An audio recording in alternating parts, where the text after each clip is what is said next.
All right, let's jump right in. When you open the Gospel of Matthew, the very first thing you see is this long list of names. And let's be honest, it looks like one of those parts of the Bible you might just, skip over. But what if I told you it's not just a dusty old family tree? What if it's actually a high-stakes drama? It's this incredible story of promises, scandal, and some really unlikely heroes, all leading to one person. So today, we're going to unpack that story. So Matthew kicks things off with this absolute bombshell of a headline. He gives Jesus two titles that would have been completely electric to his first readers. First, Son of David. That's a direct signal pointing to a promised king, to royalty. And then, Son of Abraham. That takes you all the way back to the very beginning, to God's foundational promise to bless the entire world. So right from the get-go, Matthew is basically shouting that this isn't just some guy's family history. This is the story of a divine plan finally coming to pass. So here's the roadmap for how we're going to trace this epic story. We'll see how a promise got locked into a single family line. We'll meet the patriarchs who carried that covenant forward. We'll uncover a really surprising story of faith with a woman named Tamar. Then we'll watch as leaders of a new nation emerge. And finally, we're going to see how outsiders get grafted right into this royal family tree. Okay, so let's jump into that first idea, the promise itself. Because what Matthew's doing as he lays out these names is showing us that history isn't just a random series of events. Nope, it's the slow, deliberate, and sometimes messy unfolding of a promise that was made centuries and centuries earlier. And that brings us right to the foundation of the whole story. We're talking about the key figures who first received and then passed down the covenant that would end up shaping not just a nation, but the entire world. Here we go, verse 2. Matthew starts dropping the first few pearls onto this historical string. Abraham, Isaac, Jacob, and Judah. Now, these aren't just random names he pulled out of a hat. These are the very pillars that the whole promise rests on. Let's put a little bit of story to these names, right? First up, you've got Abraham, the father of it all. Then there's Isaac, who was basically a miracle baby, born when his parents were 190 years old. Isaac's son was Jacob, the guy who famously wrestled with God and got a new name, Israel, becoming the father of the 12 tribes. And then, here's the twist. It's Judah, the fourth son, who surprisingly becomes the one to carry the royal line. And what's really interesting is how the story just zeroes in on Judah. He wasn't the firstborn, not by a long shot, but his father Jacob gives him this specific, absolutely monumental prophecy about his future. This is it. This is the moment a royal destiny gets locked into Judah's family line forever. Jacob prophesies that the scepter, the symbol of a king, will belong to Judah's descendants until Shiloh comes, a title that's often seen as a reference to the Messiah. This one verse just sets the stage for everything that's about to follow. The audience is now officially waiting for a king to come from this specific tribe. Now, let's move to our next section, because just when you think you know where this is going, the story takes a sharp and frankly pretty scandalous turn. And it shows us that God's plan isn't always neat and tidy. Sometimes it works through the most unexpected people in the most unconventional ways. And boom, right there in verse 3, Matthew includes the first of several women in this genealogy, which was, it was something you just didn't do back then. He names Tamar, and her story is an absolute bombshell. So, who was this woman, Tamar?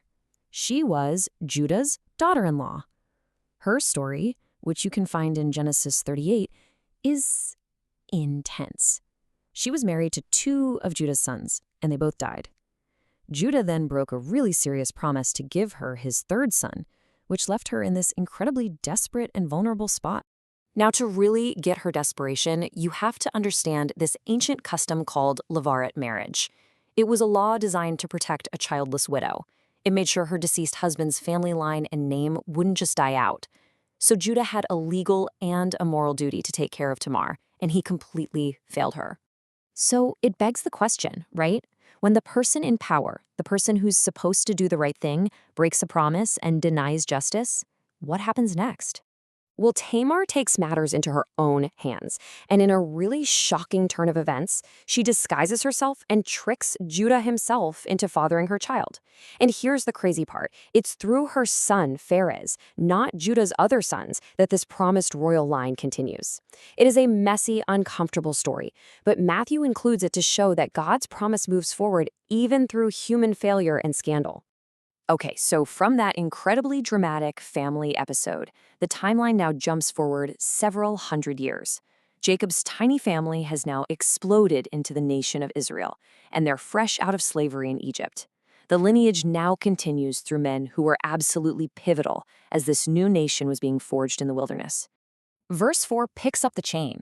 And again, these are not just placeholders. Every single one of these names connects the messianic line directly to the core of Israel's leadership, its worship, and its identity, right from the very beginning.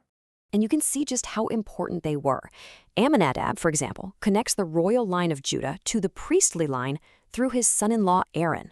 His son, Naasson, was the prince of the whole tribe of Judah, a major leader during the Exodus, who bravely stepped up to give the very first offering at the tabernacle.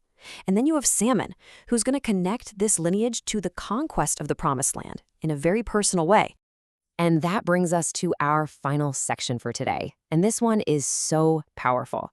Because just when you think this is an exclusively Israelite story, Matthew shows us how that original promise to Abraham, that he would be a blessing to all nations, starts to become a visible reality. Verse 5 is just stunning. First, we learn Salmon's wife's name, Rechab, who you probably know as Rahab. Then we find out his son, Boaz, marries a woman named Ruth. Now, here's the kicker. Neither of these women were Israelites. I mean, just look at this. Matthew intentionally spotlights two marriages that cross all kinds of ethnic and national lines. You have an Israelite marrying Rahab, a Canaanite from the enemy city of Jericho. Then their son Boaz marries Ruth, a woman from Moab, a nation that was often an enemy of Israel. God is actively and intentionally grafting outsiders into the very heart of his covenant family. He's showing us that the king from this line, well, he's for everyone. And their stories are just incredible. Rahab was a prostitute in Jericho who risked her own life to hide Israelite spies because she put her faith in their God. And Ruth was a Moabite widow who showed this radical loyalty to her Israelite mother-in-law, and she found protection with Boaz, who acted as her kinsman redeemer. It was their faith that wove them into this sacred line. So from the union of Boaz the Israelite and Ruth the Moabitess comes a son, Obed. And Obed grows up and becomes the father of a man named Jesse. You can feel it, right? The chain is getting shorter, and that ancient promise is getting closer and closer. And that's where we land, at Jesse of Bethlehem. He is the root, the direct ancestor of Israel's greatest king, King David. With Jesse, that ancient prophecy given all the way back to Judah, that a scepter would never depart from his line, is about to just explode into reality for everyone to see. So let's end with this thought. A royal genealogy is supposed to be about pristine bloodlines, power, and prestige. But Matthew's genealogy? It's filled with outsiders, with broken people, with scandalous situations, and all of it is held together by this one unbreakable promise. So the question we have to ask ourselves is, if this is the family tree, what does that tell us about the kind of king who would eventually come from it?